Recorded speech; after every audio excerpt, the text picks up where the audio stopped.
Ever wished you could make $1 simply by, well, doing nothing? Alright, Revolut users, buckle up because today, we're diving into how you might snag that elusive $1 reward without lifting a finger. We're talking passive income rewards you can earn with minimum or no effort. First things first, open your Revolut app and look for the rewards or cashback section. It's typically found near the bottom of the screen. Tap on it.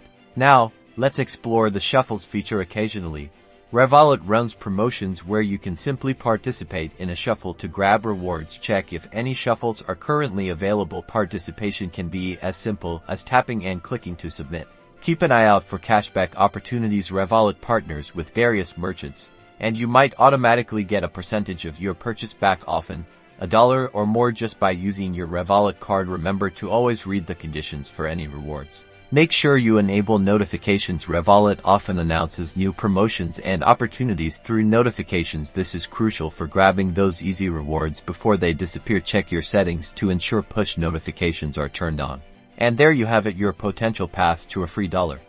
While it may not make you rich, it highlights the ease of grabbing rewards. Remember, these are just examples, and offers fluctuate. Stay vigilant, check your app regularly, and see what freebies are waiting for you. Subscribe to our channel for more tips and tricks. Good luck, and happy earning.